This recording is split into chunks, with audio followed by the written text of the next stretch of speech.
ने जीता big boss OTT 3 का खिताब। रणवीर नहीं हुए खुश। मुनव्वर पर क्यों आया अरमान को गुस्सा। शो से निकाले जाने के बाद आसिम ने मारा कंटेस्टेंट्स को ताना। टेलीविजन की दुनिया में इस हफ्ते किन किन खबरों ने बटोरी सुर्खियां, चलिए जानते हैं हमारे स्पेशल रिपोर्ट टेली रैप में।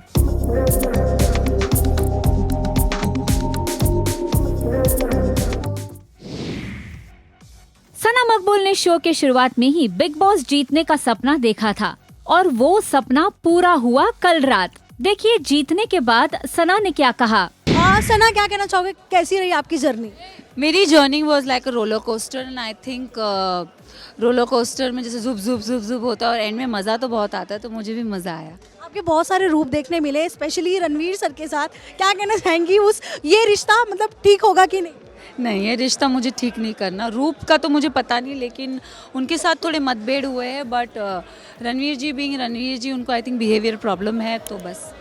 नेजी के साथ आपकी जो दोस्ती है उसको अलग ही एंगल दिया जा रहा है, उस पर क्या कहना है? कुछ नहीं, वो मेरा बहुत अच्छा दोस्त है और हमेशा बहुत अच्छा दोस्त रहेगा, तो there is no other angle. He is a special friend for me and will always be a special friend for me. Sana Maqbool अपने रूमर्ड बॉयफ्रेंड श्रीकांत के साथ फिनाले के बाद स्पॉट हुई, जहां मीडिया ने उन्हें शादी को लेकर सवाल किए। तो सुनिए कपल ने क्या कहा। Sana, I'm very proud of her. I'm very proud of her. Thank you so much. She played the game with extreme dignity. Sana ma'am क्या कहेंगे? सना मैम क्या कहेंगी? शादी होने वाली है सर, शादी होने वाली, कब होगी शादी? होने वाली है। सब पता चलेगा धीरे धीरे, सब पता चलेगा। Thank you. 2 महीने बाद शादी है आप 2 महीने में कुछ नहीं होने वाला है, टाइम लगेगा बट होगा पक्का। पक्का हो जाएगा शादी? पक्का ओके ओके पक्का हो जाएगा, सबको बुलाएगा। Thank you so much. Party कब है? पार्टी कब है? जल्द और सब इनवाइटेड। और शादी कब है? शादी कब है? वो भी जल्द, सब इनवाइटेड रहेंगे, टेंशन। हमारे चैनल को दिए गए एक्सक्लूसिव इंटरव्यू में नेजी ने अरमान पर अपना गुस्सा जाहिर किया। सुनिए नेजी ने क्या कहा। घर के अंदर आपका फ्लश ना करने का मुद्दा बहुत ज़्यादा हाईलाइट किया गया। अरमान ने काफ़ी आपको ट्रिगर किया उस चीज़ को। क्या कहना चाहेंगे उस चीज़ के लिए, क्या वो सही था? नहीं, ऐसा उनको नहीं करना चाहिए था। अगर एक समझदार इंसान होता तो ऐसी गलती नहीं करता। अगर गलती हुई भी है तो कान में जाके बोलता है या समझदारी से उस चीज़ को लेता है। ऐसा नहीं हुआ तो मुझे लगता है उनकी ना समझिए। मैं रहता तो ऐसा नहीं करता था। टेली मसाला को दिए गए इंटरव्यू में रणवीर ने कहा कि सना के बदले और भी लोग थे जिन्हें ये शो जीतना चाहिए था। सुनिए रणवीर ने क्या कहा। दो चीज़ें हैं। एक तो उनको लगता है इस शो में बस गंद बोलना और गंद सुनना, इसकी शक्ति होनी चाहिए तो आप जीत जाते हो। दूसरा, उनको लगता है बस बेशर्म होके कहते रहो कि मैं तो बदतमीज़ी करूँगी, सॉरी नहीं किसी को नहीं बोलूँगी और मैं ही जीतूँगी, मैं ही सबसे बेटर हूँ। ये दो चीज़ें मुझे नहीं अच्छी लगी थी उनकी। ऑल्सो सर, क्या वो आपको डिजर्विंग विनर लगी? नहीं, मैं तो बिल्कुल कहता हूँ मेरे हिसाब से वो डिजर्विंग विनर नहीं है, बट बिग बॉस का डिसीजन और वोट्स का डिसीजन रिस्पेक्ट करना पड़ेगा। Congratulations to her. लवकेश ने अरमान और विशाल थप्पड़ कांड पर रिएक्ट किया और कहा कि विशाल गलत नहीं था। सुनिए लवकेश का स्टेटमेंट। पर मेरे को उस टाइम वो गलत लगता था तो लगता था, जब तक क्लियर चीज़ें नहीं होती तो मैं एक परसेप्शन किसी का नहीं बनाता हूँ। मैंने बाहर आके क्लियर करी, मैं अंदर भी कर सकता था, पर वही वाली बात है कि अंदर जितना इस टॉपिक को खींचते तो कहीं ना कहीं विशाल की इमेज के ऊपर बात थी, तो मैंने उसको वहीं दबाना चाहा। कोई नहीं यार, अब चीज़ें क्लियर है तो मैं खुश हूँ। मेरी विशाल के बीच में सब ठीक है तो हमें फ़र्क नहीं पड़ता, कोई कुछ भी कहे।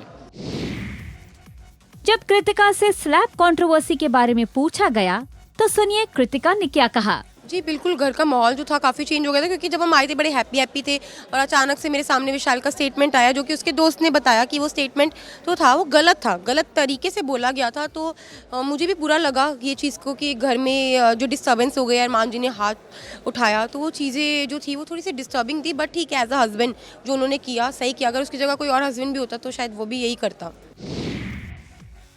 दलजीत ने अपने इंस्टाग्राम पोस्ट के जरिए अपने हस्बैंड निक पटेल की गर्लफ्रेंड सफीना के बारे में बताया।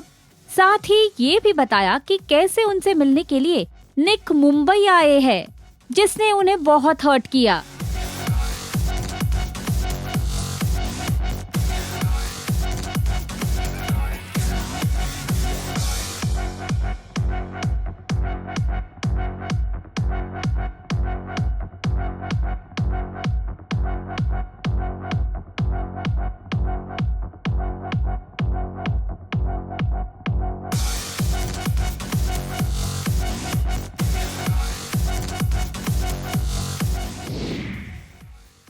मसाला को दिए गए इंटरव्यू में शिवानी ने बताया कि कैसे पायल ने एविक्शन के बाद उनके अगेंस्ट गलत बातें की।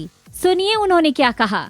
मेरे सामने वो स्टेज पे गई थी तो हमसे बोल रही थी, ये बोलती है कि खाना डाल दे, ऐसे हमने बोला नहीं, तुरंत वहीं झूठ बोल गई। अगर ये बात सच नहीं है तो आप लोग मेरी वीडियो में देख लो, जो अरमान मलिक के घर की वीडियो है, लास्ट में हम बोल भी रहे हैं, वो बोल भी रही हैं कि खाना डाल दे। हमारे यहाँ ऐसे नहीं बोला जाता, हमारे यहाँ कुत्ता बिल्ली को बोला जाता है कि खाना डाल दे, हमारे सभ्यता से बोला जाता है कि खाना दे दो।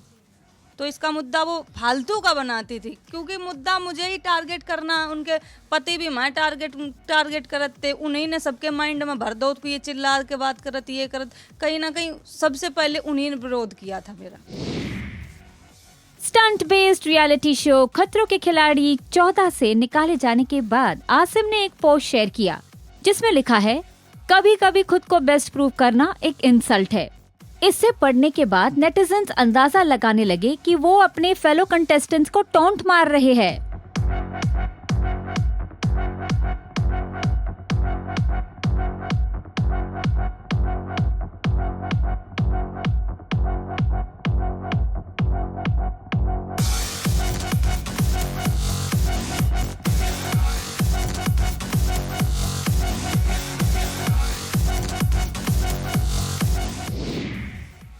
मुनव्वर घर में मेहमान बनकर आए थे। तब मुनव्वर ने भी कृतिका और अरमान पर उंगली उठाई थी। तब तो अरमान चुप थे, लेकिन अपने एविक्शन के बाद उन्होंने मुनव्वर को स्लैम करते हुए कहा, मुनव्वर मेरी पर्सनल लाइफ के बारे में बात कर रहा, और उसकी लाइफ का क्या।